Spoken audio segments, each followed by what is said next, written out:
সহজেই mobile phone থেকে দেখতে পারবে। কোথায় যেতে হবে, কিভাবে রোল নাম্বার ও রেজিস্ট্রেশন নাম্বার দিতে হবে এবং কিভাবে বিষয়ভিত্তিক নাম্বার সহ সম্পূর্ণ মার্কশিট দেখতে পারবে, সবকিছুই দেখাবো এই ভিডিওতে। তাই চলো দেরি না করে সরাসরি মোবাইল স্ক্রিনে চলে যাই। প্রথমেই তোমরা তোমাদের মোবাইল ফোন থেকে গুগল অ্যাপটি ওপেন করবে। গুগল অ্যাপ ওপেন করার পর উপরের সার্চ অপশনে ক্লিক করবে। সেখানে লিখবে এডুকেশন বোর্ড রেজাল্ট এবং সার্চ করবে। সার্চ করার পর এডুকেশন বোর্ডের অফিসিয়াল ওয়েবসাইটটি সবার প্রথমে দেখতে পারবে, সেটিতে ক্লিক করবে। ওয়েবসাইটে প্রবেশ করার পর তোমাদের সামনে রেজাল্ট দেখার মূল ইন্টারফেসটি চলে এসেছে। এখানে প্রথমেই রয়েছে নেম অফ বোর্ড। এখানে তোমরা যে বোর্ডের শিক্ষার্থী সেই বোর্ডটি সিলেক্ট করবে। যেমন তুমি যদি ঢাকা বোর্ডের শিক্ষার্থী হও তাহলে ঢাকা বোর্ড সিলেক্ট করবে, আর কুমিল্লা বোর্ডের শিক্ষার্থী হলে তুমি কুমিল্লা বোর্ড সিলেক্ট করবে। এভাবে নিজেদের বোর্ডগুলো নির্বাচন করবে। এরপর তোমাদের নেম অফ এক্সামিনেশন, এখানে ক্লিক করে এসএসসি দাখিল ও ইকুইভ্যালেন্ট অপশনটি সিলেক্ট করবে।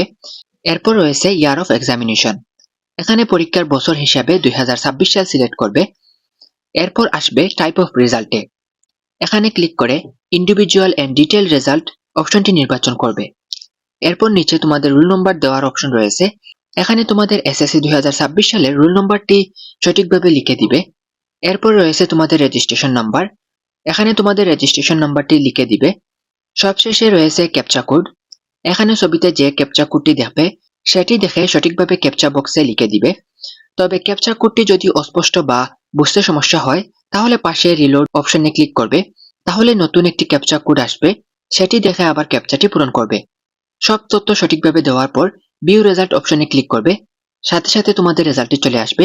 দেখতেই পাচ্ছ এসএসসি 2026 এর বিস্তারিত রেজাল্ট চলে এসেছে। এখান থেকেই তোমরা তোমাদের বিষয়ভিত্তিক ফলাফল সহ প্রয়োজনীয় বিস্তারিত তথ্য দেখতে পারবে। অর্থাৎ খুব সহজেই এই মাধ্যম অনুসরণ করে তোমরা মোবাইল ফোন থেকেই এসএসসি 2026 এর সাবজেক্ট ভিত্তিক বা বিস্তারিত রেজাল্ট দেখতে পারবে। তাহলে আজকের ভিডিওটি এখানেই শেষ করছি। সবাই ভালো থেকো, সুস্থ থাকো। সবার জন্য অনেক অনেক দোয়া ও শুভকামনা রইল। আল্লাহ হাফেজ।